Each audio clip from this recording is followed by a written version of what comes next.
বান্দৰৰ পৰা ৰক্ষা কৰিছোঁ আৰু দেই। তিতা কেৰেলা কেইটামান লাগিছে, এনেকুৱানো মানে ৰখি থাকিব লগা হৈছোঁ আৰু বুজিছে। বান্দৰৰ মানে বান্দৰে আহি নিজে নেখালেও ছিঙি থৈ গুচি যায় সিহঁতি।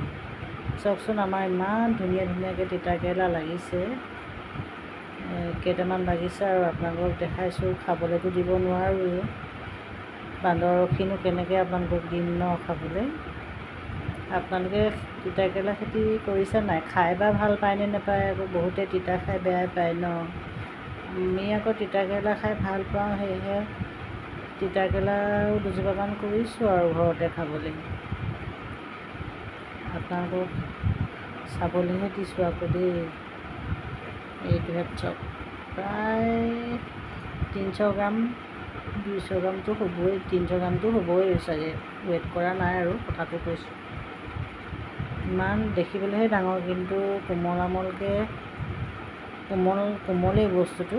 বুঢ়া হৈছে বুলি ভাবিব ইমান ডাঙৰ হোৱা দেখি, কিন্তু বুঢ়া হোৱা নাই দেই। এই মানে গোহালিৰ কাষতে মাটি গোবৰ আছে যে, গোবৰতে হোৱাৰ কাৰণে আচলতে ইমান ডাঙৰ হৈছে। বাকী ঠাইত ইমান ডাঙৰ একে গছেই বেলেগতো ৰোৱা হৈছে, কিন্তু এনেধৰণে ডাঙৰ হোৱা নাই। ইয়াত আকৌ যিটো ধৰণে ডাঙৰ হৈছে নহয়, দেখিয়ে ভাল লাগিছে আচলতে। ৰাতিপুৱা পুৱা গধূলি দেখি থাকিও মনটো ভাল লাগে, খোৱাতকৈও দেখিহে ভাল লাগে। সেয়েহে গোজ মাৰি থ'বচোন আপোনালোকে ঘৰৰ ওচৰতে। এনেধৰণে ফল মূলবোৰ হোৱা দেখিলেও ভাল লাগে আচলতে। খামনো কিমান, খাইতো ইমান ভাল নালাগে ন, এই চাই যিমান ভাল লাগে। পুৱাই আচলতে নিজে খেতি কৰা আনন্দটোৱে বেলেগ নহয়।